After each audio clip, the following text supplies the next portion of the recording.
জাতীয় নির্বাচনের পর এবার নজর হচ্ছে স্থানীয় সরকারের দিকে। ইউনিয়ন পরিষদ থেকে শুরু করে পৌরসভা, উপজেলা, জেলা পরিষদ ও সিটি কর্পোরেশন সব স্তরেই নির্বাচিত জনপ্রতিনিধি ফেরানোর প্রস্তুতি চলছে। সরকারের পক্ষ থেকে চলতি অর্থবছরের মধ্যে স্থানীয় সরকার নির্বাচন শেষ করার কথা বলা হয়েছে এবং এর মধ্যেই নির্বাচন কমিশনও অক্টোবরের কথা বলছে। তবে প্রশ্ন হলো, প্রস্তুতি কি শুধু ঘোষণাতেই সীমাবদ্ধ নাকি মাঠ পর্যায়ে নির্বাচন আয়োজনের বাস্তব প্রস্তুতিও এগিয়েছে? কোন স্তরে নির্বাচন আগে হবে, কবে তফসিল, কিভাবে হবে প্রার্থী বাছাই, সব নিয়ে রয়েছে নানান আলোচনা। এই সকল প্রশ্নের উত্তর জানতেই দেশ টেলিভিশনের নিয়মিত আয়োজন দেশ সন্ধ্যা। সঙ্গে আছি আমি শারমিন নান্সি। আমাদের আজকের আলোচনার বিষয় আমরা নির্ধারণ করেছি স্থানীয় সরকার নির্বাচনে কি প্রস্তুতি। আলোচনা এগিয়ে নিতে আমাদের সঙ্গে দুজন সম্মানিত অতিথি যুক্ত হয়ে থাকেন। আমার বাঁ পাশে আছেন মীর শরীফুজ্জামান শরীফ, সাবেক ছাত্রনেতা ও রাজনীতি বিশ্লেষক, এবং আপনাকে স্বাগত আজকে দেশ সন্ধ্যার আয়োজনে। আরেকজন মীর শরফত আলী সপু, উনি নিশ্চয়ই কিছুক্ষণের মধ্যে আমাদের সঙ্গে যুক্ত হবেন। শরীফুজ্জামান শরীফ, আপনাকে দিয়ে শুরু করতে চাই আজকের আলোচনা। আজকের প্রতিমন্ত্রীর বক্তব্য যে স্থানীয় সরকার নির্বাচন নিয়ে উনি বলেছেন যে সরকারের সবচেয়ে পরিষ্কার টাইমলাইন, আসলে আপনি কি বলবেন? যে বলেছেন যে এই অর্থ বছরেই আসলে স্থানীয় সরকারের নির্বাচন হবে, আপনি কি বলবেন এই বিষয়ে? ধন্যবাদ আপনাকে, ধন্যবাদ আমার সাথের আলোচক এবং দর্শক শ্রোতাদেরকে। প্রথমত, স্থানীয় সরকার নির্বাচনটা এটা আমাদের প্রান্তিক পর্যায়ে যে গণতান্ত্রিক কাঠামো গড়ে তোলার জন্য সব থেকে ইম্পর্টেন্ট, এবং সমাজে গণতন্ত্রায়নের জন্য এটি সবথেকে গুরুত্বপূর্ণ এই কারণে যে স্থানীয় সরকার এবং সরকারের নির্বাচনের সাথে প্রান্তিক মানুষের সরাসরি যে সংযোগটা ঘটে এবং প্রতিনিধির সাথে যে সংযোগটা ঘটে, যেটা আমাদের জাতীয় পর্যায়ের যে নির্বাচন, বিশেষ করে সংসদ নির্বাচনে সেটি হয়ে থাকে না। দেখা যায় যে সংসদ সদস্যদের সঙ্গে স্থানীয় জনগণের একটা দূরত্ব থাকে নানা কারণে। তারা যেহেতু ঢাকা শহরে অবস্থান করতে হয় কাজের জন্য দীর্ঘ সময়, কিন্তু ডে টু ডে মানুষের জীবনের যে কোনো সংকটের সঙ্গে এই স্থানীয় সরকারের প্রতিনিধিরা যুক্ত থাকেন।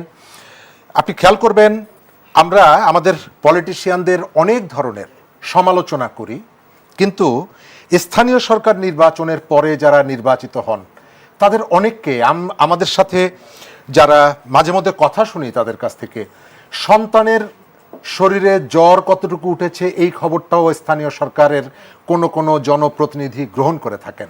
কার স্ত্রী অসুস্থ তাকে হাসপাতালে নিয়ে যাওয়া, কার বাবা অসুস্থ তাকে ডাক্তারের কাছে নিয়ে যাওয়া, এই ধরনের কাজগুলোর সঙ্গেও স্থানীয় সরকারের যে প্রতিনিধিরা তারা মানুষকে সহযোগিতা করেন, অর্থাৎ এদের মধ্যে একটা আত্মিক সম্পর্ক গড়ে ওঠে। কিন্তু আমাদের গত প্রায় ১.৫ দশক আমাদের স্থানীয় সরকারের সাথে প্রান্তিক জনগোষ্ঠীর একটা বিরাট দূরত্ব তৈরি হয়েছিল। বিশেষ করে প্রতীকের মধ্য দিয়ে নির্বাচনী ব্যবস্থার প্রবর্তনের ভেতর থেকে যেটা হয়েছিল, মানুষ টাকা দিয়ে প্রতীক কিনে নিয়ে যেতেন এবং প্রশাসন তাকে কোনো না কোনোভাবে তাকে জিতিয়ে দিতেন, এবং নির্বাচনটা এমন অবস্থায় চলে গিয়েছিল, আমি অনেক দিন ধরে কখনো কখনো ঠাট্টা করে বলতাম যে ঘুমিয়ে থাকতো জনগণ, ভোট দিয়ে দিত প্রশাসন, সন্ধ্যাবেলায় তারাই বলতো সুষ্ঠু হলো নির্বাচন। অর্থাৎ আপনি একটা বিশেষ করে সরকারি দলের প্রভাবশালী হলে এবং সরকারি দলের প্রতীক যদি আপনি কিনতে পারতেন, তাহলে আপনার জাস্ট সময়টা পার করা, অনেকগুলো প্রসিডিউর মেনটেন করতে হয় নির্বাচনে, এবং ওই সময়টা পার করার পরে জাস্ট তাকে একটা ঘোষণা দেওয়া হবে তিনি নির্বাচিত হয়েছেন। কিন্তু সেই নির্বাচন, সেই ব্যবস্থার একটা গণ অভ্যুত্থানের ভিতর থেকে যে পরিবর্তনটা এসেছে, এই পরিবর্তনের অন্যতম অঙ্গীকারের জায়গাটা হচ্ছে আমাদের স্থানীয় সরকারকে আমরা জনবান্ধব করব, গণতন্ত্রায়ন করব এবং আমাদের গণতান্ত্রিক ট্রান্সফরমেশনে একটা ভূমিকা রাখবে। এটা হচ্ছে আমাদের প্রত্যাশা। কিন্তু আমাদের প্রত্যাশা তো সবসময় পূরণ হয় না। আমাদের রাজনৈতিক যে সংস্কৃতি, রাজনৈতিক সংস্কৃতির যে কালচার, সেই কালচার আমি বিভিন্ন সময় বলি, আমাদের গণতান্ত্রিক সংস্কৃতিতে একটা বড় আঘাত, আমি ব্যক্তি হিসাবে যদি বলি, ভদ্রলোক বেঁচে নাই, আওয়ামী লীগের সময় এইচটি ইমাম সাহেব, তিনি আমাদের এই যে স্থানীয় নির্বাচন ব্যবস্থাটাকে যে সর্বনাশ করে দিয়ে গেছেন, সেটাকে রিবিল্ড করার একটা সুযোগ এসেছে। কিন্তু আজকে যারা ক্ষমতায় আছেন তারা সেই সুযোগটা দিবেন কিনা, আপনি বিভিন্ন জায়গায় বিএনপির এক শ্রেণীর নেতাকর্মীদের মধ্যে খুবই অসহনীয় অবস্থা আমরা দেখতে পাচ্ছি, অন্যদের উপরে, ভিন্ন মতের উপরে। আপনি দেখলেন যে কুষ্টিয়াতে একজন জনপ্রতিনিধি, একজন এমপিকে রাস্তায় ফেলে কিভাবে পেটানো হলো। একইভাবে সিরাজগঞ্জে সরকারি দলের এমপিকে আবার তার প্রতিপক্ষ, রাজনৈতিক প্রতিপক্ষ পেটালেন। অর্থাৎ এই যে প্রবণতাটা দেখা যাচ্ছে, স্থানীয় সরকার ঘিরে এটিকে যদি বিস্তৃত হয় এবং আমাদের আইন শৃঙ্খলা বাহিনী যে ধরনের সক্ষমতা দেখানোর কথা, কোথাও কোথাও সেই সক্ষমতা দেখাতে পারছে না, এবং এই সুযোগে এক শ্রেণীর মানুষ তারা আইন হাতে তুলে নিচ্ছে। গত দুদিন ধরে দেখছেন ধানমন্ডিতে আপনি কোন একটি জায়গায় আপনি আমাকে যেতে দিবেন না, আপনাকে ঘোষণা করতে হবে যে আপনি বিএনপি অফিসে যেতে পারবেন না, এখানে সরকারি নিষেধাজ্ঞা আছে। সেটি না করে আমি সেখানে যাওয়ার পর যদি আপনি মব করে আমাকে পেটান, তাহলে সেটি তো অন্যায়, কারণ আপনি আমাকে নোটিশ করেন নাই। ঠিক একইভাবে আমরা ধানমন্ডিতে দেখলাম কয়েকটা ছেলে যাদেরকে আমরা ঢাকা শহরে বিভিন্ন জায়গায় মব ক্রিয়েট করতে দেখি, তাদেরকে দেখলাম লাঠি হাতে নিয়ে আইন হাতে তুলে নিয়েছে পুলিশের সামনে। আমরা আমি শেষ করে দিব, 12 ফেব্রুয়ারির নির্বাচনের ভেতর থেকে মানুষ সামনে দুটো পথ ছিল, একটা হচ্ছে অন্ধকার ছিল, আর তুলনামূলকভাবে একটা ভালো পরিবেশ ছিল। মানুষ বাঁচার জন্য, পরিবর্তনের জন্য বিএনপিকে গ্রহণ করেছে, এবং মানুষের সেই যে কনসেপ্ট, মানুষের সেই যে তাদেরকে বেছে নেওয়া, এটাকে বিএনপি রেসপেক্ট করবে কিনা আগামী নির্বাচনে তা আবার প্রমাণিত। জি, শরীফুজ্জামান শরীফ, আপনাকে অসংখ্য ধন্যবাদ। দর্শক, ইতিমধ্যে আমাদের সঙ্গে আরেকজন অতিথি যুক্ত হয়েছেন, মীর শরফত আলী সপু। আপনাকে অসংখ্য ধন্যবাদ আমাদের সঙ্গে যুক্ত হবার জন্য। আমাদের আলোচনার বিষয়ে আমরা আজকে নির্ধারণ করেছি স্থানীয় সরকার নির্বাচনে কি প্রস্তুতি। আপনার কাছে প্রশ্ন হচ্ছে, সরকার চলতি অর্থ বছরের মধ্যে স্থানীয় সরকারের 5 স্তরের স্থানীয় সরকার নির্বাচন সম্পন্ন করতে চায়। এই লক্ষ্য বাস্তবায়নে সরকারের আসলে প্রস্তুতি এখন কোথায়? ধন্যবাদ আপনাকে। সুন্দর আজকের এই আমাদের নির্বাচন নিয়ে যে আমাকে ডাকা হয়েছে, সেই জন্য দেশ টিভির দর্শক এবং আমার এলাকার সহ সারা বাংলাদেশের সবাইকে জানাই অসংখ্য ধন্যবাদ। আসসালাম। দেখুন, নির্বাচন আমাদের শরীফ ভাই বলে গিয়েছে, আগের নির্বাচন ছিল আমি আর দামি নির্বাচন, আর আমি আর মামু নির্বাচন, মামু আর আমি দুজনে মিলে নির্বাচন। সেটা গত 17 বৎসর এই যে শরীফ ভাইরা সহ আমরা সমস্ত দল মিলে 17টি বৎসর আমাদের দেশের নেতৃত্বে 3বার প্রধানমন্ত্রী বেগম খালেদার নেতৃত্বে আমরা আন্দোলন সংগ্রাম করেছি। এরপরে আমাদের ছাত্ররা যুক্ত হয়েছে, তারা যুক্ত হয়ে ফ্যাসিবাদের পতন হয়েছে। এরপরে একটি সুন্দর একটি নির্বাচন কমিশন হলো। সেই নির্বাচন কমিশনের মাধ্যমে একটি সুন্দর, তারা একটা জাতিকে একটা সুন্দর নির্বাচন তারা উপহার দিয়েছে, যেটা জাতি আশা করেছিল। এবং তার ধারাবাহিকতায় আমি বেশ মাস 1 থেকে 1.5 মাস আগে একজন নির্বাচন কমিশনার সাথে আমি এই ব্যাপারে কথা বলতেছিলাম। তারা বলতেছিল যে আমরা নির্বাচনটা করব, সরকার থেকে আমাদের বলা হয়েছে, কিন্তু নির্বাচনটা একটু আমরা চাই, একটা জাতীয় একটি নির্বাচন, এত সুন্দর একটা নির্বাচন সবাই আপনারা আমরা মিলে করা হলো। এবং আগামী নির্বাচনটা যেহেতু এবার আমাদের গভর্নমেন্ট থেকে ছিল যে মানে পরপরই কী বলে এটা অক্টোবরের আগেই করার একটা ছিল। তারপর নির্বাচন কমিশন বলে যে এবার বন্যার ফ্লাডের সমস্যা আছে, সম্ভাবনা আছে, এবং বিভিন্ন দিক দিয়ে সমস্যাতে বৃষ্টি বাদল সব কিছু বিবেচনা করে অক্টোবর থেকে নভেম্বর ডিসেম্বরে যে শরীফ সাহেব যেটা বললেন যে এর মধ্যে নির্বাচন। এবং সেই জন্য আমি যতটুকু জানি, আমার জানা মতে নির্বাচন কমিশন তারাও এই ব্যাপারে খুব প্রস্তুত আছে। এবং সরকার থেকে অলরেডি আজকে আপনারা দেখেছেন আমাদের মাননীয় প্রতিমন্ত্রী মীর শাহ আলম সাহেব, উনি অলরেডি ঘোষণা দিয়েছেন যে নির্বাচন 3 স্তরে হবে। এবং সেই জন্য নির্বাচনের জন্য আমি একজন আমি রাজনীতি করার লোক, আমি মাঠে ময়দানের লোক। আমি দেখি গ্রাম আজকেও আমার এলাকায় আমাদের দেশনেত্রী বেগম খালেদা জিয়ার জন্মবার্ষিকী উপলক্ষে ছাত্রদের আজ একটা মিলাদ সভা ছিল, বৃক্ষরোপণ ছিল। সেখানে আমি দেখেছি মানুষের কি স্বতঃস্ফূর্ততা, সামনে আগামী নির্বাচন, সেই নির্বাচনকে ঘিরে এই নির্বাচনটা যাতে করে সুন্দর হয়, যেটা জাতিকে উপহার দিয়েছে আমাদের এই বর্তমান নির্বাচন কমিশন। এবং এই নির্বাচন কমিশন আগামীতে যাতে একটি জাতীয় যে স্থানীয় যে নির্বাচনটা যাতে করে সুন্দর মতো হয়, সেই ক্ষেত্রে আমাদের সবারই সহজে, আমরা যারা রাজনীতি করি আমাদের তো আছেই, পাশাপাশি জনগণ এবং বিভিন্ন পেশার সাংবাদিক বলেন, ডাক্তার বলেন, লোকাল বিভিন্ন পেশার লোকজন সবারই যদি সার্বিক সহযোগিতা থাকে তাহলে নির্বাচনটা ভালো হওয়া উচিত। এই কারণে দেশটা আমাদের অনেক পিছিয়ে গিয়েছিল, তাই না? এখন দেশটাকে সামনের দিকে নিয়ে যেতে হবে। নিয়ে যেতে হলে সব ক্ষেত্রে আমাদের গণতন্ত্রকে প্রাতিষ্ঠানিক রূপ দিতে হবে। প্রাতিষ্ঠানিক রূপ দিতে হলে আমাদের সবারই সহনশীল হওয়া উচিত। আজকে আমরা অত্যন্ত দুঃখের বিষয় হলো, আমাদের খুব খারাপ লাগে, কারণ আন্দোলন সংগ্রাম করেছি, আমাদের অসংখ্য কেস মামলা ছিল, আমাদের নেত্রীকে তো মেরেই ফেলা হলো। আজকে আমাদের অনেক ভাইরা বলে যে আন্দোলন সংগ্রামে এটা করা হবে, রাজপথে দাবি আদায় করবে, আর এখন আবার রাজপথে কিসের? এখন তো দেশ গড়ার পালা।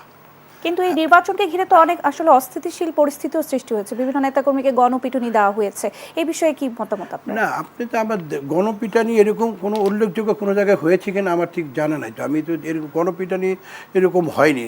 হ্যাঁ, দু একটা বিচ্ছিন্ন ঘটনা স্বাভাবিক হতে পারে, সেটা আমি অস্বীকার যাব না, কিন্তু এরকম কোনো নির্বাচনকে ঘিরে যে এরকম একটা যে করা, সেই জিনিসটা ওরকম যে আতঙ্ক সৃষ্টি ওই জিনিসটা হয়নি। আমরা চাই দেশটাকে সামনের দিকে নিয়ে যায়। আজকে আমাদের অনেক সমস্যা, আজকে ফেসিবাদটা দেশের ভিতরে অনেক সমস্যা করে দিয়ে গেছে। দেশের বিদ্যুতের সমস্যা, গ্যাসের সমস্যা, তেলের সমস্যা, অনেক সমস্যা। এই সমস্ত জনগণের সমস্যাটি, এই জনগণের সমস্যাকে আমাদের মাননীয় প্রধানমন্ত্রী উনি নিরলসভাবে 24 ঘন্টার মধ্যে 18-19 ঘন্টা পরিশ্রম করছেন দেশটাকে একটা সেফে নিয়ে আসার জন্য। আমরাও ওনার কর্মী হিসাবে আমরাও চাচ্ছি যে দেশটা একটা সামনের দিকে নিয়ে যাব। সেই লক্ষ্যে আমাদের নেতাকর্মীরা সবাই সহনশীল। আজকে আপনারা দেখেছেন এই যে উনি যে কথাটা বলেছে, এটা আমি লক্ষ্য করেছি যে 32 নম্বর সময় এখন আবার কিসের মব জিনিস, মব কালচারেরটাই ভালো না, এটাকে আমরা কখনো এটা মেনে নিতে পারি না। মব কারোর জন্য ভালো না। আইন যদি কেউ হাতে তুলে নেয় এটা কারোর জন্য ভালো না। আইন তার নিজস্ব গতিতে চলবে, আইনের ধারা আছে, সেই ধারা মতো কেউ যদি অন্যায় করে তাকে অবশ্যই আইনের ধারা মতো পানিশমেন্ট পেতে হবে। কিন্তু আমরা যদি সেটাকে হাতে তুলে নিই এটা কারোর জন্য ভালো হবে না। যে সরকারি, হ্যাঁ, সরকারের সমালোচনা অবশ্যই করবে, সত্য যেটা সেটা বলবে, কারণ আমরা তো সমালোচনা করতে আমাদের অভ্যাস হয়ে গেছে, সমালোচনা আমরা সহ্য করতে পারি না, কিন্তু হওয়া উচিত সমালোচনা আমাদের হচ্ছে ভালো জিনিসটা ভালো বলা উচিত, আর যেটা সমালোচনা সেটা আমাদের বলা উচিত। তাহলে দেশটা একটা সুন্দর পথে যাবে, দেশটা সামনের দিকে নিয়ে যাবে। আজকে সারা বিশ্ব আজকে দেখেন আমাদের দেশকে সহযোগিতা করার জন্য বিভিন্নভাবে তারা কাজকর্ম চালিয়ে যাচ্ছে। আমরা যদি তাদের সাড়া দেই, আমাদের মাননীয় প্রধানমন্ত্রী সেদিন বলতেছিল যে সৌদি আরবের বিনিয়োগকারীরা আসছেন, আমি তাদেরকে বলেছি তুমি শুধু আমাদের এটা করো, তোমাদের যত রকম সহযোগিতা লাগে সব কিছু আমি তোমাদেরকে করব, তোমরা আসো। মানে গভর্নমেন্ট এই বিনিয়োগ ব্যাপারে খুবই সহযোগিতা, এই বর্তমান তারেক রহমানের সরকার তারা সহযোগিতা হাত বাড়িয়ে দিয়েছে। সেই ক্ষেত্রে আমাদের বহির্বিশ্বে আমাদেরকে বাংলাদেশটাকে সামনের দিকে নিয়ে যেতে হলে আমাদের সবারই সহযোগিতা দরকার। জি, এই মুহূর্তে আমি একটি বিরতি নিচ্ছি। দর্শক, দেশ সন্ধ্যায় নিচ্ছে একটি ছোট্ট বিরতি, ফিরছি বিরতির পর।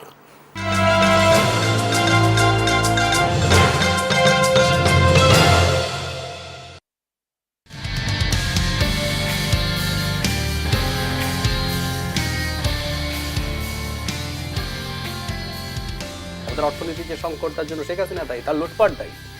কিন্তু দিনের শেষে মানুষ ওই যে যেটা হয় 6 মাস হয়ে গেল, তার কাছে মনে হবে যে সরকার পেরে উঠছে না। আপনি নির্বাচনের রোড ম্যাপটা দেন, তার আগে নানান কথাবার্তা বলে জটিল থেকে জটিলতর পরিস্থিতি সৃষ্টি করছে।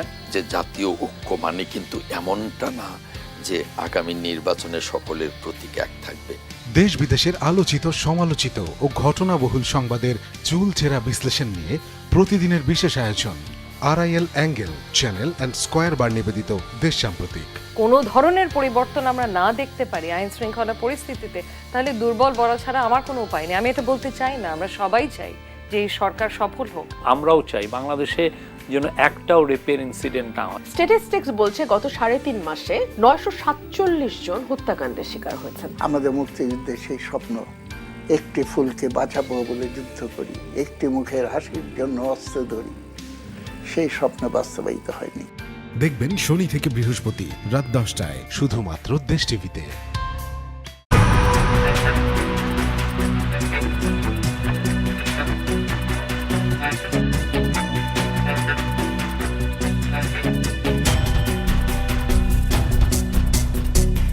প্রিয় দর্শক, সবাইকে ওয়েলকাম করছি দেশ টিভির ব্র্যান্ড নিউ শো স্টার লাউঞ্জে।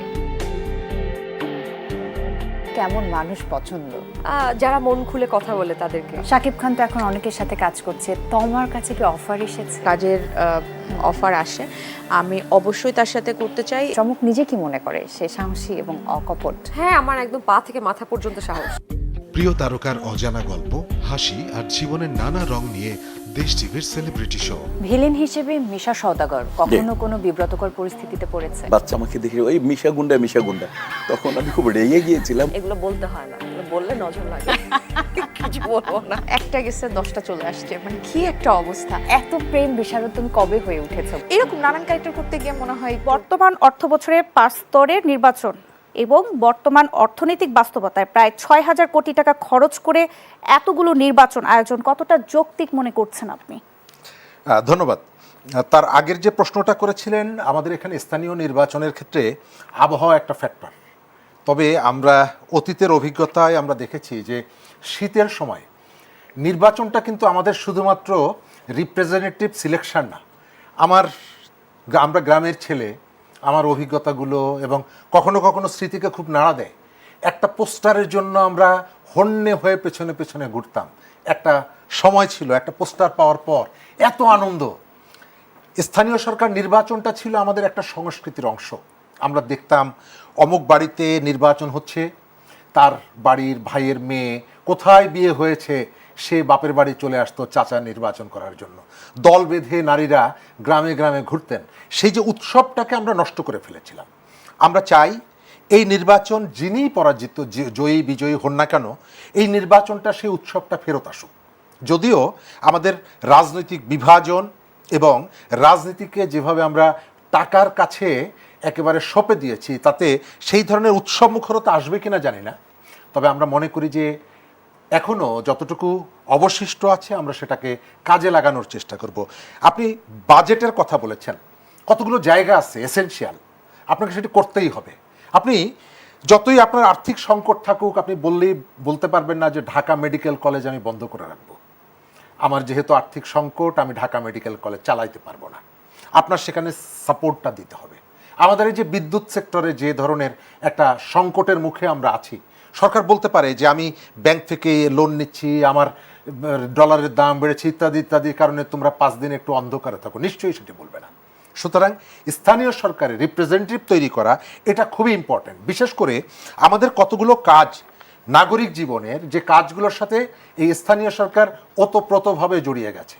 আপনি এই যে আমাদের ন্যাশনাল আইডি কার্ড, আমাদের জন্ম নিবন্ধন, এগুলোর সঙ্গে যেহেতু স্থানীয় সরকার যুক্ত হয়ে আছে, সেই কারণে খুবই গুরুত্বপূর্ণ এই প্রতিষ্ঠানটাকে ফাংশনাল করা।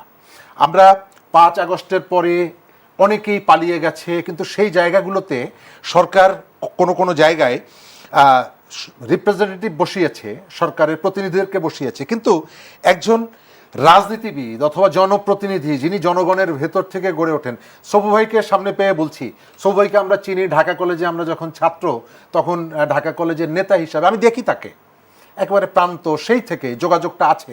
কিন্তু আপনি এখানে যখন একজন, এই কথাটা আমি আগেও বলেছি, যখন সরকার সিটি কর্পোরেশনগুলোতে প্রতিনিধি নিয়োগ দিল, মেয়রের দায়িত্ব দিল, সিইওদেরকে দায়িত্ব দিলেন, তখন আমি অনেক জায়গায় বলেছি যে আমি একজন সচিবের থেকে, একজন আমলার থেকে একজন পলিটিশিয়ানকে ওই জায়গাটায় আমি গুরুত্বপূর্ণ মনে করি।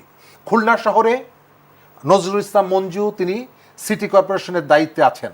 আপনি গিয়ে দেখবেন রাত 2টোর সময় যদি নজরুল ইসলাম মঞ্জুকে আপনি ডাক দেন, তিনি আপনার কাছে আসবেন। কিন্তু যখন সেখানে একজন আমলা থাকবে, 9টা 5টা 6টার পরে আপনি তাকে খুঁজেও পাবেন না। সুতরাং এই জায়গাগুলো দরকার। আবার আপনি সরকারি প্রতিষ্ঠানগুলোতে দলীয় লোকজনকে যেভাবে বসানো, সেটাকে আমি সাপোর্ট করব না, কিন্তু এই ধরনের পাবলিক রিপ্রেজেন্টেটিভ যে সমস্ত ইনস্টিটিউশনগুলোতে যুক্ত থাকার অপশন আছে, সেই জায়গাগুলোতে আপনি নির্বাচন না হওয়া পর্যন্ত প্রতিনিধিদেরকে দিতে পারেন, এই কারণে যে তাদের সাথে জনগণের একটা সম্পর্ক আছে। যখন এসে ওই খুলনা শহরের কেউ নজরুল ইসলাম মঞ্জুকে দেখে, স্বাভাবিকভাবে তার কাছে যায়, সেই ধরনের আলোচনাটা হয়। কিন্তু আপনি যখন বিআরটিসিতে অমুক জায়গায় তমুক জায়গায় একেবারে ডাইহার্ড পলিটিক্যাল কর্মীদেরকে নিয়োগ দিচ্ছেন, এটি নিয়ে বিতর্ক তৈরি হচ্ছে। টাকার জায়গাটা আপনাকে কতগুলো অ্যারেঞ্জমেন্ট করতে হবে। এবং আমরা নিশ্চয়ই এই নির্বাচন শুধুমাত্র লস হয়ে যায় তা না, এই নির্বাচনকে ধরে কিন্তু একটা আয়ের ব্যাপারও আছে। প্রতিনিধিরা যে যারা প্রার্থী হন তারা যে অর্থটা এখানে বরাদ্দ জামানত হিসাবে দেন, এটা একটা আয়ের একটা জায়গা। তবে আপনাকে মনে রাখতে হবে, যেহেতু প্রতিষ্ঠান গড়ে তোলার জন্য আপনার বরাদ্দটা কোনো না কোনোভাবে আপনাকে অ্যারেঞ্জ করতে হবে এখানে। জি, শরীফুজ্জামান শরীফ, আপনাকে অসংখ্য ধন্যবাদ। মীর শরাফত আলী সপু, আপনার কাছে প্রশ্ন। বিএনপি তো এখন সরকারে, তাই স্থানীয় নির্বাচনে ক্ষমতাসীন দলের প্রভাব নিয়ে স্বাভাবিকভাবেই প্রশ্ন থাকে বা প্রশ্ন উঠে। সরকার কিভাবে আসলে নিশ্চিত করবে এই নির্বাচনে আসলে কোনো সরকারি প্রভাব ব্যবহার করা হবে না? ধন্যবাদ, আপনাকে মূল্যবান প্রশ্ন করেছেন। দেখুন, সরকার, আমি আপনাকে শতভাগ বলতে পারি, স্থানীয় সরকার নির্বাচনে সরকার এখানে কোনো হস্তক্ষেপ করবে না, হস্তক্ষেপ করার কোনো সুযোগও নেই। কারণ বিএনপি এই নির্বাচনের জন্য এবং দেশটাকে ভালো করার জন্য 17টি বছর আন্দোলন সংগ্রাম করেছে। বিএনপি দেশটাকে সামনে নেওয়ার জন্য যা যা পরিকল্পনা করার সব কিছুই করবে। তারেক রহমানের সরকার কখনো নির্বাচনে হস্তক্ষেপ করে না, করবেও না। যে গত যে আপনারা দেখেছেন যে জাতীয় নির্বাচন এবং আগামীতে যে নির্বাচন, আমি যতটুকু জানি স্ব এলাকার যারা প্রশাসন তারাই এই নির্বাচনটা সুন্দরভাবে করবে এবং তাদেরই সমস্ত দায়িত্ব, ডিসি, এসপি বলেন, ইউনো বলেন, ওসি বলেন, তারাই এই নির্বাচনগুলি সুন্দরভাবে করবেন। আমি একটি কথা বলতে চাই, শরীফ সাহেব যে কথাটা বললেন যে বিভিন্ন সরকারি প্রতিষ্ঠানে যে নিয়োগের কথা, যে বেশ কিছু জায়গায় আমাদের কয়েকটা নিয়োগ হয়েছে, এই ব্যাপারে উনি যে কথাটা বলছে, এই কথাটা না বললেও হয় না। এখন যদি ওই যোগ্য জায়গায় যদি একটা ঢাকা বিশ্ববিদ্যালয়ের একটা ছাত্র, ঢাকা বিশ্ববিদ্যালয় হচ্ছে মেধার স্থান, উনিও ঢাকা বিশ্ববিদ্যালয়ে পড়াশোনা, ঢাকা কলেজের যারা ছাত্র সাধারণত স্বাভাবিকভাবে তারা তো ওইখানে, আমাদের এখানে যাদের নিয়োগ দেওয়া হয়েছে সবাই ম্যাক্সিমামই ঢাকা বিশ্ববিদ্যালয়ের ছাত্র এবং তারা ছাত্র রাজনীতিতে বিভিন্ন ভূমিকা রেখেছে। তারপরে আমি বিভিন্ন প্রতিষ্ঠানে যারা, যেমন আপনারা আমাদের এই সুগার অ্যান্ড ফুড বলেন, স্টিল কর্পোরেশনে বলেন, বিভিন্ন সবাই ঢাকা বিশ্ববিদ্যালয়ের ম্যাক্সিমাম, উনিও চিনেন। ওইখানে যোগ্য লোককে যদি যোগ্য এলাকায় না বসা হয় তাহলে স্বাভাবিক ক্ষেত্রে, হ্যাঁ এখানে বলতে পারতো যে ঠিক আছে অযোগ্য লোক, ঠিক আছে সে পড়াশোনা জানে না, তার মতো লোকরা এখানে, তো সেখানে যোগ্য লোকরা সেখানে বসিয়েছে। এবং রাজনীতি করা কি অপরাধ? যে বেচারারা 17টি বৎসর আন্দোলন সংগ্রাম করেছে, এখন স্বাভাবিক ক্ষেত্রে বিএনপি রাষ্ট্রীয় ক্ষমতায় আছে এবং সে ওই জায়গাটার যোগ্য, সেখানেই তাকে দেওয়া হয়েছে। সেটা নিয়ে তিনি বলছিলেন আমলার ব্যাপারটা, উনি বলছিলেন আমলাতন্ত্রের কথাও বলছিলেন। না, আমলাতন্ত্র কথা তো সেটা আমি বলছি, উনি কথা বলছেন সরকারি প্রতিষ্ঠানে যে 17টা প্রতিষ্ঠানে 13-14টা প্রতিষ্ঠানে বিভিন্ন নিয়োগ হলো না, নিয়োগের কথা বললেন।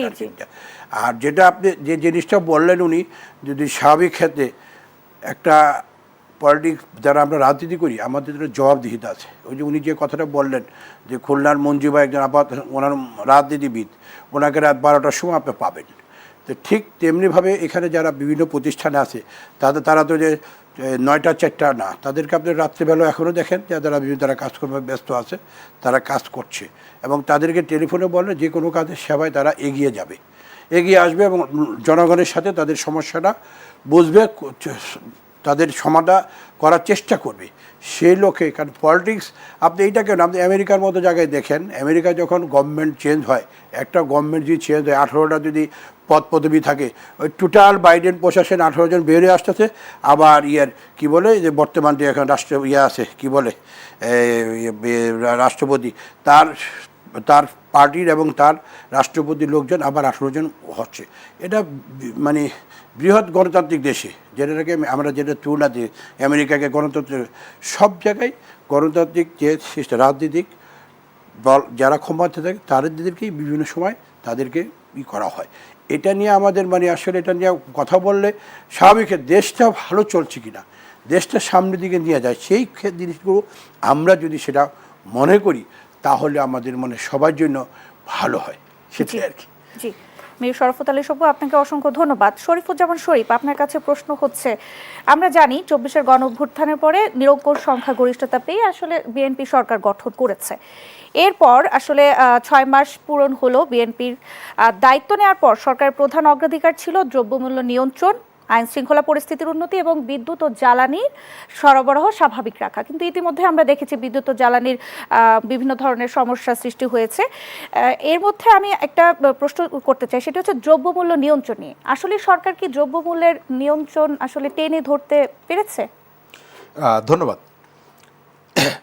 12 ফেব্রুয়ারি যে নির্বাচনটি হয়েছে একসাথে দুটো ঘটনা হয়েছে। একটা হচ্ছে আমাদের সংবিধান রাজনৈতিক সংস্কৃতি পরিবর্তনের জন্য গণভোটের একটি অংশ, আর একটা হচ্ছে জনজীবনের যে সংকটগুলো সেই সংকট দূর করার জন্য রাজনৈতিক কতগুলো প্রতিশ্রুতি। বিএনপি প্রথম অংশটা পালন করার জন্য নির্বাচনের পরের দিন থেকেই চেষ্টা করছে। আপনি ঢাকা শহরে এই যে যানজট নিরসনের জন্য কতগুলো উদ্যোগ আপনি দেখছেন। দ্বিতীয়ত বিএনপির কতগুলো চ্যালেঞ্জও আছে। এই চ্যালেঞ্জগুলোর একটা বড় অংশ হচ্ছে উত্তরাধিকার সূত্রে প্রাপ্ত।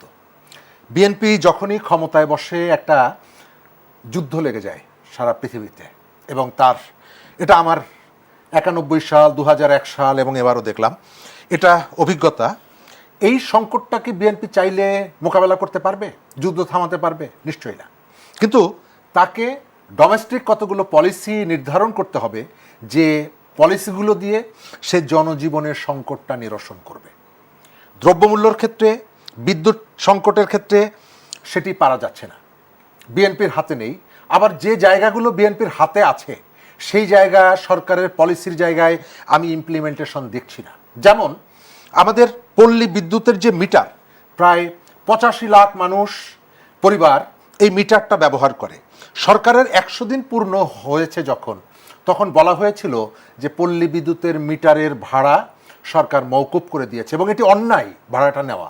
কারণ হচ্ছে আমি কিনেছি মিটারটা, পুরো টাকা দিয়ে আমি কিনে আনার পর সেটি আপনি আমার কাছ থেকে আবার ভাড়া কেন নেবেন? কিন্তু সেটি ছিল, সেটি মওকুফ করার পর এখন আবার শুনছি সেটি মওকুফ হয়নি, এবং এটার জন্য আমরা ধন্যবাদও দিয়েছি। দ্বিতীয় জায়গাটায় আইন শৃঙ্খলা।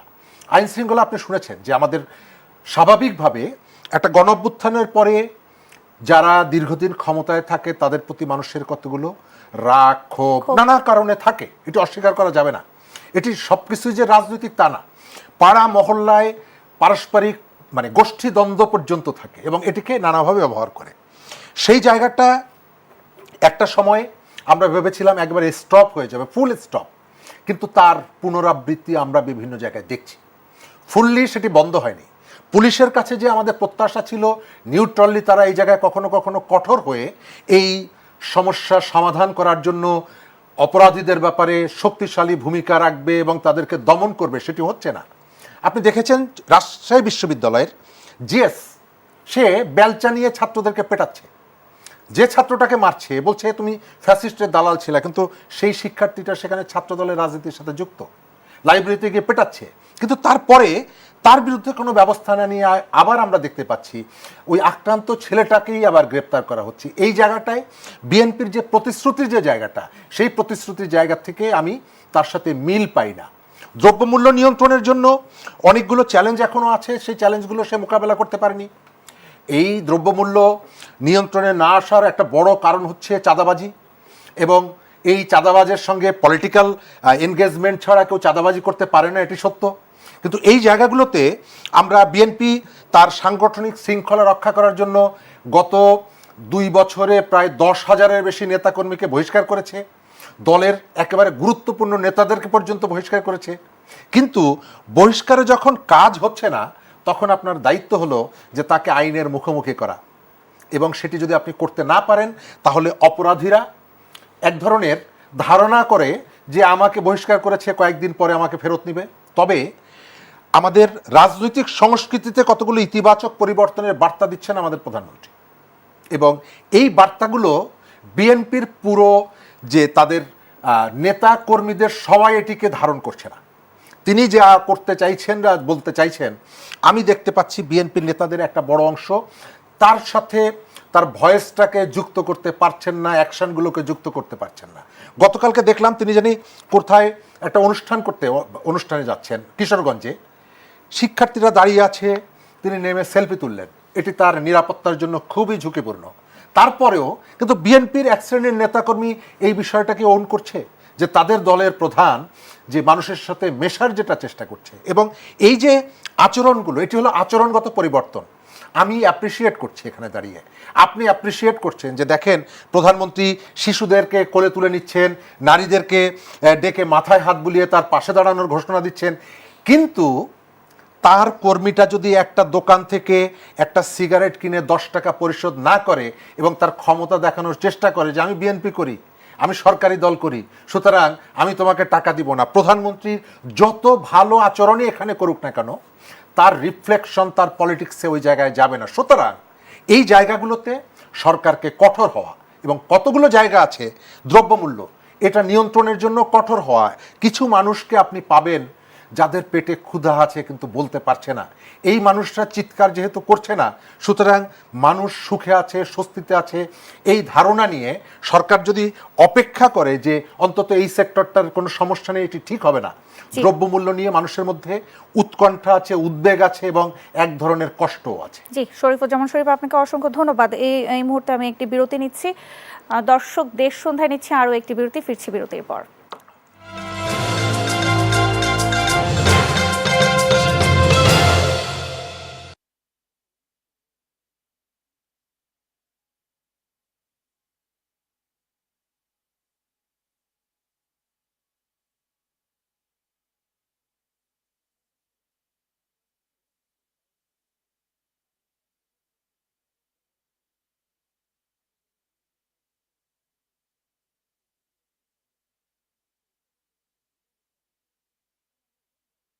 ভালোবাসা নিয়ে একটু দেখবেন প্রতি শুক্রবার রাত 10:30 শুধুমাত্র দেশ টিভির পর্দায়। দেশের বিশিষ্ট ব্যক্তিত্ব, রাজনৈতিক অঙ্গনের প্রভাবশালী কণ্ঠ। দেশের যদি আমরা অর্থনৈতিক উন্নয়ন করতে চাই তাহলে আমি মনে করি নির্বাচন অত্যন্ত জরুরি। আশা যা তখন করলাম যেটা তুঙ্গে ছিল, এই আশা আস্তে আস্তে কমে যাবে, মরে যাবে, বিয়ে যাবে, এটাই স্বাভাবিক। শিক্ষা নিয়ে কোনো কমিশনই হয় নাই, অথচ বলা হয়েছে শিক্ষার 12টা বাদ দিয়েছে বিগত সরকার। কোনো একটা বিষয়ে সংযুক্ত হই যত তাড়াতাড়ি, বিযুক্ত হই তারও চেয়ে দ্রুত গতিতে। চিন্তা, দর্শন আর ভবিষ্যৎ পথ চলার অনন্য আলাপচারিতা। যে সরকারকে আমরা তাড়ালাম তার সঙ্গে এই সরকার যেভাবে চলছে কোনো পার্থক্য নাই। প্রত্যেকবার জনগণ ছিল বলেই কিন্তু বাংলাদেশের এই আন্দোলন ঘটানো সম্ভব হয়েছিল। আমরা শেখ হাসিনা মুক্তিযুদ্ধের চেতনা নেই না, এটা ফালতু। সরকার এই যে ধোঁকাবাজিগুলো করছে, এই পুরো কাজটাই সরকার করছে। স্বপ্নধরা, দেশ সংলাপ, পাওয়ার্ড বাই স্বপ্ন ট্যুর। দেখবেন প্রতি মাসের দ্বিতীয় ও চতুর্থ শনিবার ঠিক সকাল 11টায় শুধুমাত্র দেশ টিভির পর্দায়।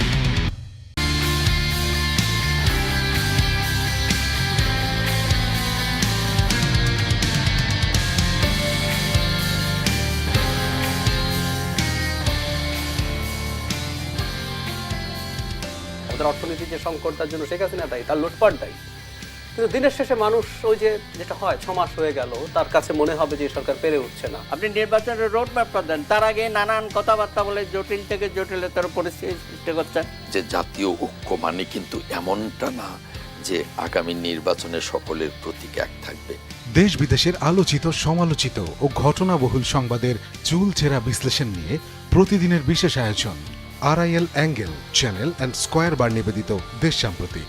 কোনো ধরনের পরিবর্তন আমরা না দেখতে পারি আইন শৃঙ্খলা পরিস্থিতিতে, তাহলে দুর্বল বলা ছাড়া আমার কোনো উপায় নেই। আমি এটা বলতে চাই না, আমরা সবাই চাই যে এই সরকার সফল হোক। আমরাও চাই বাংলাদেশে যেন একটাও রেপের ইনসিডেন্ট না হয়। স্ট্যাটিস্টিক্স বলছে গত 3.5 মাসে 947 জন হত্যাকাণ্ডের শিকার হয়েছেন। আমাদের মুক্তিযুদ্ধের সেই স্বপ্ন, একটি ফুলকে বাঁচাবো বলে যুদ্ধ করি, একটি মুখের হাসির জন্য অস্ত্র ধরি, সেই স্বপ্ন বাস্তবায়িত হয়নি। দেখবেন শনি থেকে বৃহস্পতি রাত 10টায় শুধুমাত্র দেশ টিভিতে।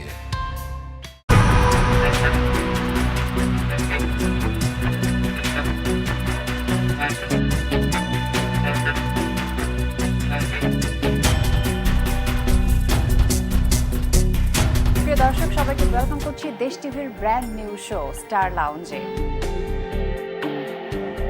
কেমন মানুষ পছন্দ?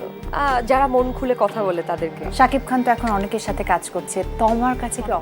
দেখুন, আসলে সরবরাহ যেটা বললেন আপনি, এখন সারা বাংলাদেশে কম বেশি সব জায়গায় ফ্লাড, বন্যা আছে এবং বৃষ্টি। আজকেও সারাদিন ব্যাপী বৃষ্টি, এবং আমি কিছুক্ষণ আগে মিডিয়ার খবর দেখতেছিলাম যে 3 নম্বর সতর্কবাণী দেওয়া আছে নদী বন্দরগুলোকে।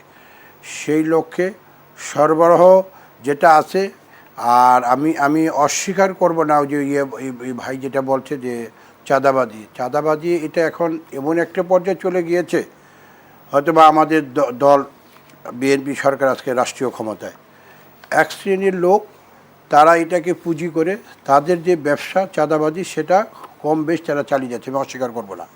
কিন্তু আমাদের লক্ষ্য রাখতে হবে যে সরকারের যে নীতিমালা এবং সরকারের যে উদ্দেশ্য সেই জিনিসটা ঠিক আছে কিনা। আমাদের প্রধানমন্ত্রী, মাননীয় প্রধানমন্ত্রী, বাণিজ্য মন্ত্রী থেকে শুরু করে অলরেডি কিছুদিন আগে আজকে আপনারা দেখবেন যে 180 দিনের যে লক্ষ্যমাত্রা সেটা নিয়ে আজকে আমাদের উপদেষ্টা মণ্ডলী তারা আজকে প্রধানমন্ত্রী কার্যালয়ে মিটিং করেছেন। আমাদের রিজভী সাহেব, আমাদের নজরুল ইসলাম খান, ইসমাইল জহুরুল্লাহ সহ, আমাদের তথ্যমন্ত্রী জহিরুদ্দিন খান স্বপন সহ সবাই আজকে এবং সেখানে তারা অলরেডি কিছু কথা বলেছে এবং সেই লক্ষ্যে আমাদের সরকার বসে নেই, সরকারের কার্যকলাপ সরকার আপ্রাণ চেষ্টা চালিয়ে যাচ্ছে। আমি তো আপনাকে কয়েকটা কথা বললাম। গত 5ই আগস্ট আমাদের কেআইবিতে মিটিংয়ে ছিল, মাননীয় প্রধানমন্ত্রী খোলামেলাভাবে আমাদের নেতা কর্মীদের এবং সেখানে সবাই ছিল, সবার উদ্দেশ্যে বলেছেন যে দেখুন আপনারা নেতা কর্মীরা যেখানে আছেন, আমাদের সরকার, আমি বিভিন্ন গ্যাসের প্রবলেম, আমি মালয়েশিয়ার প্রধানমন্ত্রীর সাথে কথা বলছি, মায়ানমারের সাথে কথা বলেছি, গ্যাসের সমস্যা সমাধান হয়ে যাবে, তেলের ব্যাপারে কথা বলেছি, যেখানে যেখানে কথা বলার সব জায়গায় কথা বলা এবং বিনিয়োগ আসার জন্য যেটা করার সব কিছু চালিয়ে যাচ্ছে। হ্যাঁ, একটু ধৈর্য, কারণ আপনারা 17টি বৎসর আপনার কি বলে ফেসিবাদরা টাকা বাংলাদেশটাকে লুটপাট, পৃথিবীর ইতিহাসে কি কোনো জায়গায় আছে যে ব্যাংক থেকে টাকা লুটপাট হয়ে যায়?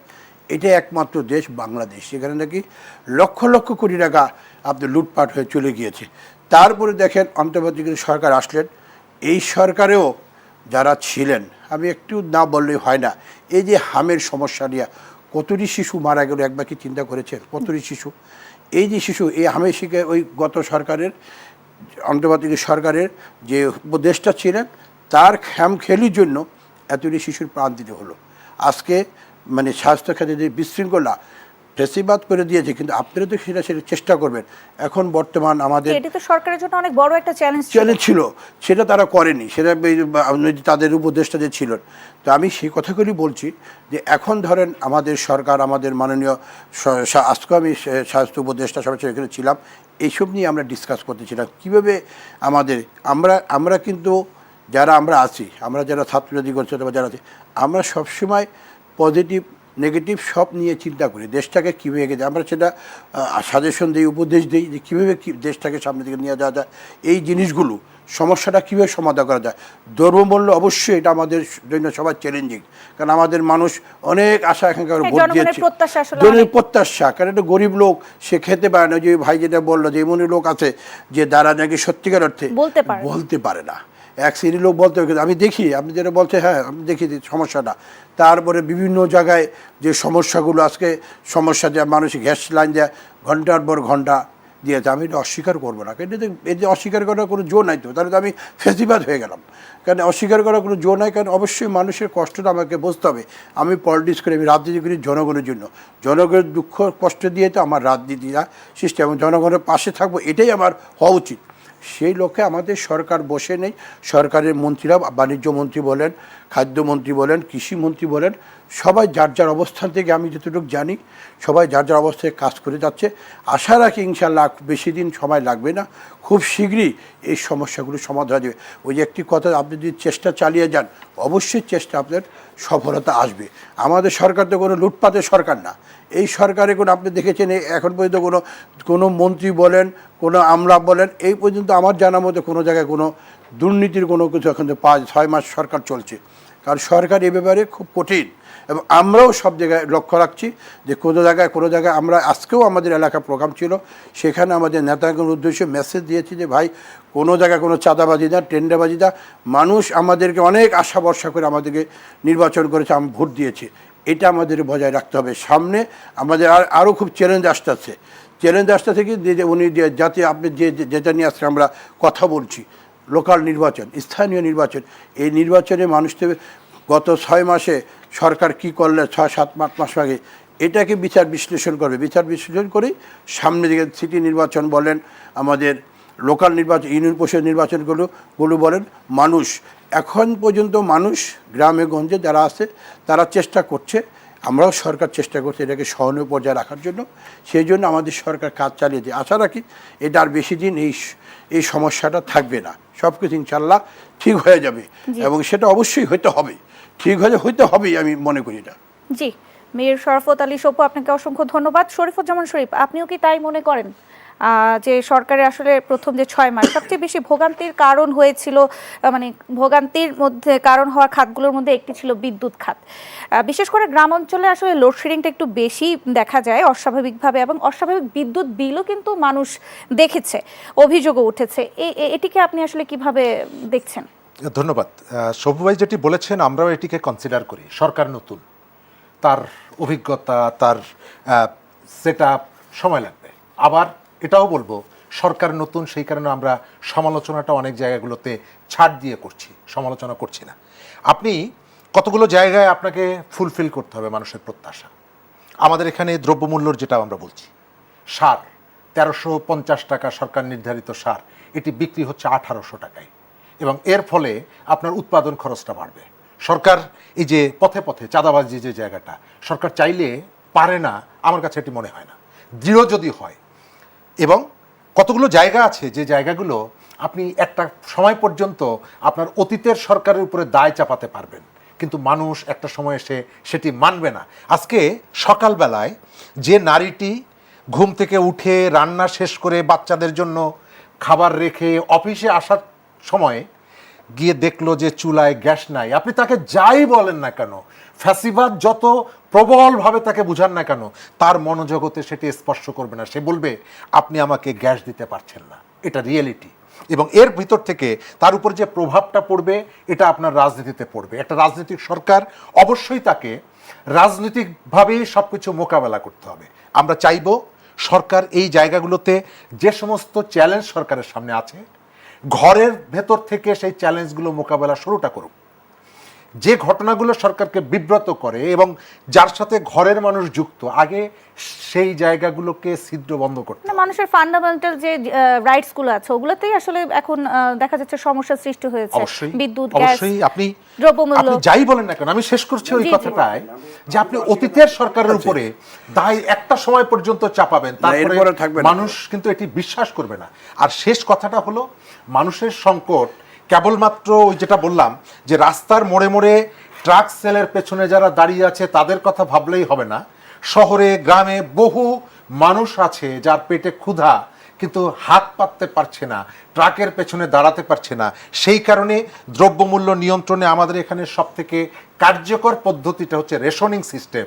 একসময় আমাদের পূর্বপুরুষের সময় ছিল, আপনাকে সেই জায়গাটা ফেরত যেতে হবে বাজার নিয়ন্ত্রণের জন্য। জি, মীর শরাফত আলী সপু, আপনার কাছে আমার সেই প্রশ্ন হচ্ছে যে আইন শৃঙ্খলার আসলে বড় একটা চাপ আমরা দেখেছি এই সরকার আসার পরেই। আপনি কি বলবেন, এটি আসলে মোকাবেলা করার জন্য সরকার কি ধরনের আসলে পদক্ষেপ নিয়েছে বা নিচ্ছে? ধন্যবাদ।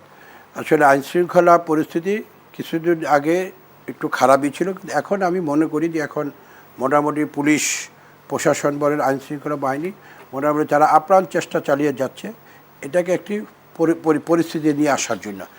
বেশ কিছুদিন আগে কয়েকটা ঘটনা ঘটিয়েছে, যে সিলেটে আপনার ওই গৃহকর্মী করা হয়েছে, তাকে মারা হয়েছে, মারধর নিহত হয়েছে সিলেটে। তারপরে যেমন এর আগে আরও কয়েকটি ঘটনা ঘটলো।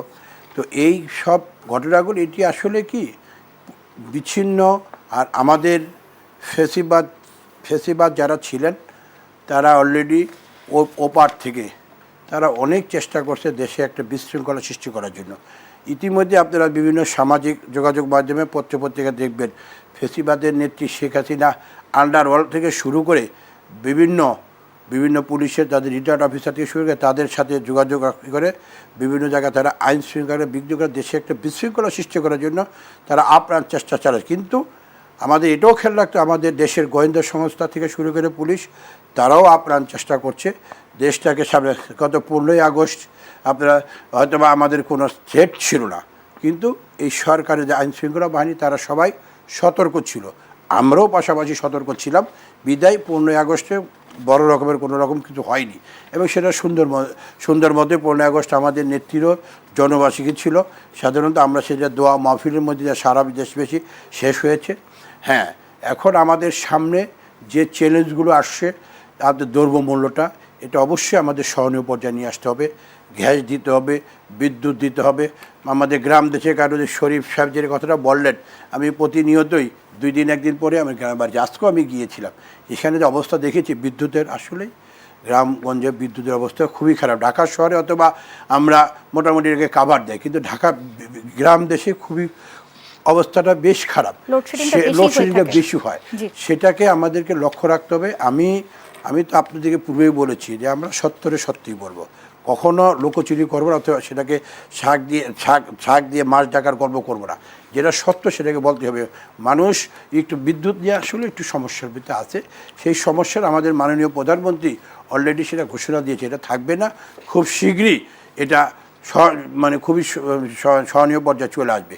এবং আমরা মনে করি দেশটা আমাদের সবার, আমরা সবাই মিলে, সমস্ত দল মিলে, বিরোধী দল, তারপরে আমাদের সবাই, সাংবাদিক, আপনাদের পেশা, সবাই মিলে দেশটাকে সামনের দিকে নিয়ে যাওয়ার জন্য সেই পরিকল্পনা করে দেশটা যদি ভালো থাকে, আমাদের নেক্সট আমাদের যে প্রজন্ম তারাও ভালো থাকবে, তারাও ভালো চলবে, এটাই আমার কামনা। জি, মীর শরাফত আলী সপু, আপনাকে অসংখ্য ধন্যবাদ। শরীফুজ্জামান শরীফ, আপনার কাছে প্রশ্ন হচ্ছে যে প্রধানমন্ত্রীর রাজনৈতিক উপদেষ্টা রুহুল কবির রিজভী দাবি করেছেন নির্বাচনের আগে বিএনপি যে অঙ্গীকার করেছিল সেগুলো বাস্তবায়নের কাজ এগিয়ে চলছে, আপনার মতামত কি?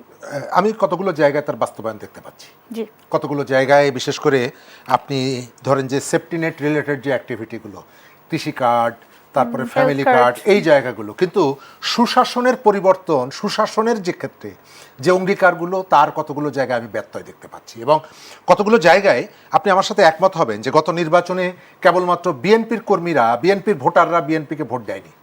বাংলাদেশের একটা বিরাট সংখ্যক সাধারণ মানুষ যে কখনোই বিএনপিকে ভোট দেয় না, সেও আবার বিএনপিকে ভোট দিয়েছে। কারণ হলো এখানে কতগুলো ধর্ম ভিত্তিক রাজনৈতিক দল যে ধরনের একটা উন্মাদনা তৈরি করেছিল, নারী সে অফিসে যেতে পারবে কিনা, এটি তার জন্য একটা বিরাট প্রশ্নের বিষয় ছিল। ঘোষণা দিয়ে বলা হয়েছিল 5 ঘন্টার বেশি কোনো নারী অফিসে যেতে পারবে না। এই জায়গা থেকে বেরিয়ে একটা নিরাপদ দেশের জন্য মানুষ বিএনপিকে বেছে নিয়েছে। কোথাও দেখছি তার ব্যত্যয় ঘটছে, কোথাও দেখছি তার যে প্রত্যাশা সেটি ফুলফিল হচ্ছে না। আমি যেটি বললাম আর কি, যে এই কতগুলো কর্মসূচি যেগুলো আপনার কোনো প্রয়োজন ছিল না, আপনি কতগুলো জায়গায় কেন আপনি এই দায়টা নেবেন? ওই যে রাজশাহী বিশ্ববিদ্যালয়ের কথা বললাম, যে সেখানকার যে মব সৃষ্টি করছে যারা, তারা আপনার দলের কেউ না। ধানমন্ডিতে যারা মব সৃষ্টি করলো তারা আপনার দলের কেউ না। কেন ব্যবস্থা কেন নিচ্ছেন? আমার কথা যেটা ধারণা, যে একটা অংশ আছে সোশ্যালি, তারা বিএনপিকে এক ধরনের প্রেশারের মধ্যে অনবরত রাখতে চায়। এবং জুলাইয়ের নাম করে একটা শ্রেণী আছে যারা নানা রকমের অপরাধ দুষ্কর্ম করতে চায়, এবং বিএনপি যাতে সেখানে কোনো ধরনের বাধা তৈরি করতে না পারে, সেই কারণে এই আম্মার হচ্ছে জুলাই যোদ্ধা, অমুক হলো জুলাই যোদ্ধা, তাকে পুলিশ দিয়ে ধরা বা ইত্যাদি করা, তার মানে হচ্ছে সরকার জুলাই যোদ্ধাদের উপরে নিষ্পেষণ চালাচ্ছে। এই ধরনের একটা বক্তব্য তৈরি করে বিএনপিকে কোণঠাসা করে রাখার একটা ইচ্ছা, রাজনৈতিক অস্থিরতা। অবশ্যই এখানে একটা অংশ আপনি দেখছেন না, বিএনপির ত্রুটিগুলো আমি অনেকগুলো বললাম, কিন্তু তার মানে এই না যে বিএনপি এমন জায়গায় গেছে যে তাকে কালকে সাগরে ভাসিয়ে দিতে হবে। কিন্তু আপনি তো ঘোষণা শুনছেন যে বিএনপিকে শাহবাগে বেঁধে পেটাবো, কিন্তু সেই জায়গাটাকে কি বিএনপি শাসন ব্যবস্থা ওই পর্যন্ত গেছে 6 মাসের মধ্যে? অথচ কারা বলছে? যারা বিএনপির সাথে একসাথে মন্ত্রিত্ব গ্রহণ করেছে, সরকারে ছিল, 15 বছর বিএনপির সাপোর্ট নিয়েছে, তাদের প্রতীক পর্যন্ত বর্গা নিয়ে নির্বাচন করেছে। মাত্র 1.5 বছরে যখন ডক্টর ইউনূস সরকার ক্ষমতায় ছিল, তখন বিএনপির এমন কি হলো যে আপনি এখন বিএনপিকে ওই জায়গায় নিয়ে যেতে চান? মূল জায়গাটা হলো ক্ষমতার যে দ্বন্দ্ব। যাদের কথা বললাম আপনি বুঝতে পারছেন, আমি জামাতের কথা বলছি স্পষ্ট করে। তারা যখন দেখছে যে এখানে একটা শত্রু আওয়ামী লীগ তার নিজের কর্মের কারণে পালিয়ে যেতে বাধ্য হয়েছে, এখন বিএনপি যেহেতু আছে, বিএনপিকে টার্গেট করো এবং বিএনপিকে কোণঠাসা করে ক্ষমতার দিকে যাও, এই প্রবণতাটা তাদের মধ্যে আছে। তা না হলে বিএনপির সাথে তো একসাথে ক্ষমতা ভাগাভাগি করেছে, মন্ত্রিত্ব করেছে, তাদের প্রতীক নিয়ে নির্বাচন করেছে, 15 বছর বিএনপির পাখার নিচে বড় হয়েছে। আজকে হঠাৎ করে সেই বিএনপি 6 মাসে কি হয়ে গেল যে কালকেই আপনি তাকে ক্ষমতাচ্যুত করা? একটা আবার বিএনপির পলিটিক্সটাও দেখেন, এই জামাত ইসলাম বিএনপির দীর্ঘদিনের মিত্র, সে এখন বলছে যে তুমি 71-এর রাজাকার ছিলা। ঠিক আছে, তার মানে হলো আমাদের এখানে পুরো ব্যাপারটা হচ্ছে, সেন্টারটা হচ্ছে পাওয়ারকে সেন্টার করে হচ্ছে। তবে আমরা যে পরিবর্তনটা এনেছি 12 ফেব্রুয়ারি, বিএনপির প্রতি মানুষ যে আস্থা রেখেছে, মানুষ অন্তত বিএনপিকে একটু সময় দিয়ে আমরা চাই যে বিএনপি আমাদের এই প্রত্যাশাগুলো পূরণ করবে। জি, শরীফুজ্জামান শরীফ, আপনাকে অসংখ্য ধন্যবাদ। আজকের আলোচনা আমাদের এতটুকুই। আপনাকে মীর শরাফত আলী সপু, আপনাকেও ধন্যবাদ জানাচ্ছি আমাদেরকে আজকে সময় দেবার জন্য। Thank you. দর্শক, এই ছিল আজকে দেশ সন্ধ্যার আয়োজনে। ধন্যবাদ জানাচ্ছি সবাইকে।